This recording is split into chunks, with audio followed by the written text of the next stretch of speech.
Olá pessoal, sou o Dr. Marcelo Olivan, cirurgião plástico, trabalho na área de mama, na parte de reconstrução de mama, tanto com uso de implantes como tecido da própria paciente. E hoje a gente vai conversar um pouquinho sobre o câncer de mama e as formas que a gente pode utilizar implantes ou não para sua reconstrução.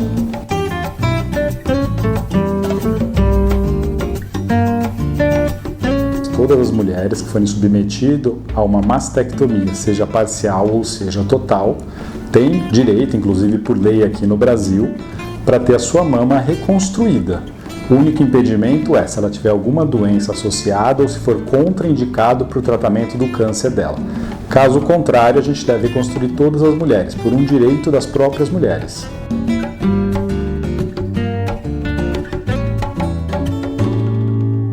Normalmente, o que o oncologista faz? Ele faz uma mastectomia, que é tirar a mama. Ele tira o tecido mamário, às vezes ele tira só a glândula, às vezes ele tira a glândula com a areola, ou às vezes ele tira, além da glândula da areola, um pouco de pele. Quando ele faz esse tipo de coisa, a gente precisa reconstruir, senão a mulher vai ter um defeito ali, vai ter um buraco ali onde estava aquela mama. A gente precisa fazer uma nova reconstrução.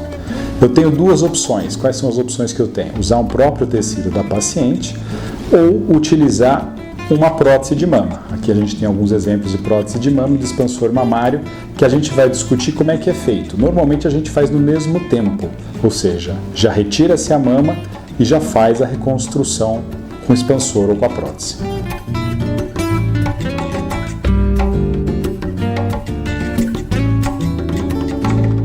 Como eu falei para vocês, ele pode tirar só a mama, tá? Ele pode tirar a mama com a areola ou pode tirar também a mama, a areola e a pele. Quanto mais ele tirar, quanto mais tecidos ele tirar, menos vai sobrar para a gente cobrir um possível implante. Quando eu não tenho uma cobertura adequada para isso daí, eu utilizo o quê?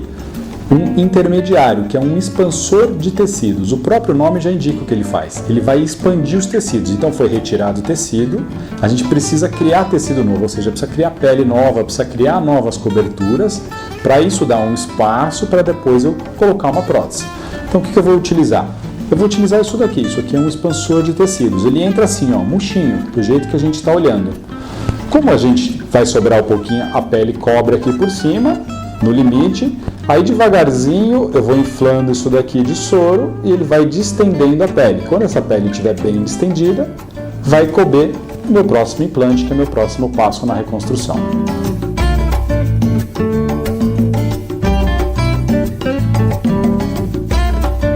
Isso depende um pouquinho pra gente.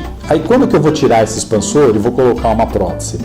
Depende do tratamento que essa paciente for fazer. Se ela for fazer uma radioterapia, a gente vai esperar terminar a radioterapia, dar pelo menos uns 6 meses dessa radioterapia, para depois você trocar pela prótese. Por quê? Porque a radioterapia pode ter alguma contração, alguma alteração da mama, essa mama ficar apertada, que vai ser necessário procedimentos adicionais. Se eu colocar o implante logo depois da radioterapia, eu posso ter um fenômeno que é uma contratura precoce, então eu espero passar essa radioterapia.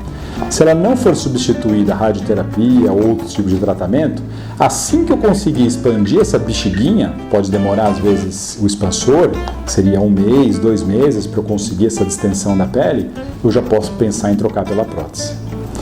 E se demorar um pouquinho mais, nem for nesses 2 meses, foram 6 meses, não tem problema, esse expansor ele vai dar o volume para essa paciente, essa cirurgia pode ser feita com 8 meses, 1 ano, isso não é problema, mas um dia ela vai ter que ser trocada por um implante de silicone.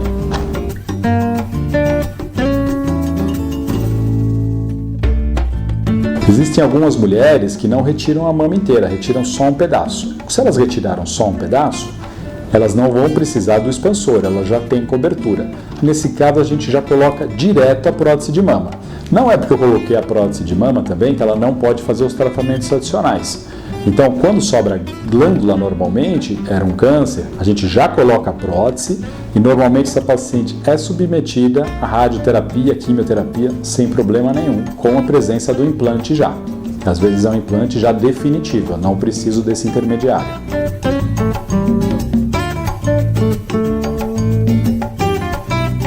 Bom, aí se eu já tiver com esse implante, essa paciente está sendo submetida, tem duas opções, né? Ou ela já tirou toda a glândula, então ela já não tem mais nada, então naquele caso, qualquer detecção ali do tumor, a chance dela ter alguma recidiva é mínima, porque a gente já tirou todo aquele tecido ali mamário, ou essa paciente tem quantidade de mama ainda, areola ainda, foi só um pedaço da mama que ela tirou e está com a prótese. Se isso acontecer, ela vai continuar no segmento igual qualquer paciente que tem implante. Ela vai continuar fazendo mamografia, vai continuar fazendo ultrassom, se tiver alguma dúvida ela pode fazer ressonância, ela pode fazer biópsia.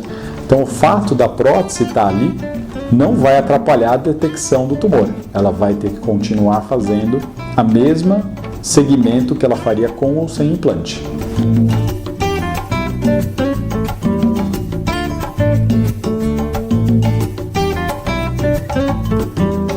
Hoje em dia, a gente tem aqui como exemplo, que eu estou mostrando aqui para vocês, a gente tem uma linha, várias linhas, a gente tem pelo menos 1, 2, 3, 4, 5 tipos, formatos de prótese, tá? A gente tem aqui esses formatos também aqui para a gente dar uma olhada, que é prótese anatômica, que é a prótese cônica, que seja uma prótese redonda, pode ser uma prótese mais, que a gente chama de mais alta do que mais larga, uma prótese Hansen. Essa prótese pode ser mais larga, mais baixinha, ou seja, eu tenho uma gama hoje de implantes mamários, eu tenho uma matriz enorme, devo ter 240 tipos mais ou menos de implantes, então eu consigo selecionar através de medidas matemáticas mesmo, largura, altura, volume da mama, quanto saiu de glândula, estimar mais ou menos qual o volume da outra mama dessa paciente e simetrizar, eu tenho um volume parecido entre os dois lados. Para ficar claro, a prótese já tem 50 anos de idade, então a gente já tem bastante conhecimento da evolução dos implantes. De maneira geral, eu tenho 3 linhas de implantes, tá? Que eu posso utilizar para reconstrução de paciente. Vamos botar aqui esses 3 para a gente ver?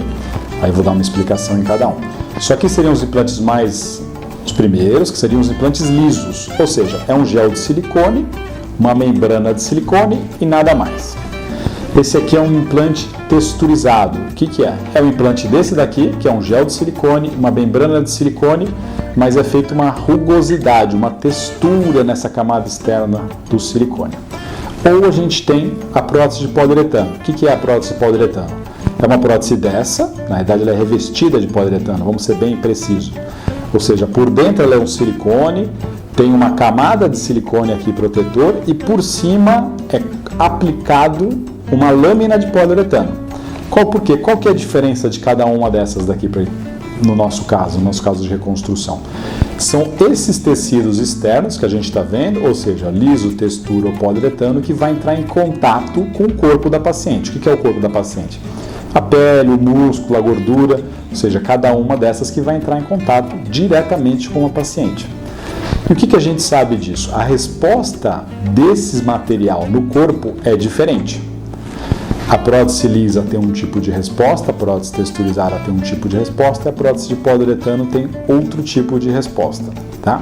O que a gente mais avalia entre essas 3 próteses, da diferença entre as 3?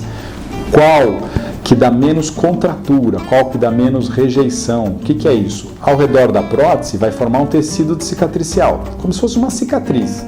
Qual que vai ter a cicatriz mais molinha lá dentro, vamos dizer assim, que vai apertar menos essa prótese, que vai modificar menos essa prótese? Ao longo dos anos a gente tem visto que a prótese que menos reage com o corpo em termos de dar alguma contratura, ao termos de dar essa rejeição, seria os implantes de poliuretano, seguido pelos implantes texturizados, por fim os implantes lisos. Outra coisa, uma vantagem que eu diria em relação aos outros implantes do poliuretano. Quando eu coloco uma prótese, ela anatômica, diferente de uma prótese redonda, que qualquer posição tanto faz, a prótese anatômica tem uma posição definida, tá? Ela tem uma posição que ela vai se assemelhar com uma mama. Eu não posso deixar essa prótese de ponta cabeça, não posso deixar essa prótese de lado, ela tem que ter um jeito certo.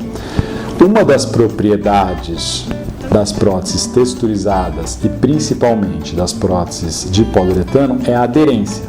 Então ela fica bem firme, quase que grudada com o tecido ao redor. A prótese fica grudada com o músculo, grudada com a pele e ela não muda, ela não roda, não sai do lugar. Isso me dá uma garantia de que depois que eu colocar esse implante, ele não vai migrar, não vai sair dali, não vai mudar e vai manter a forma que a gente quer. O médico, junto com a paciente, vai contar a experiência tanto do profissional, como ele vai avaliar o corpo da paciente e definir qual seria o melhor implante para ela. Pessoal, hoje a gente conversou sobre câncer de mama e reconstrução com prótese. Espero ter respondido algumas dúvidas e até a próxima.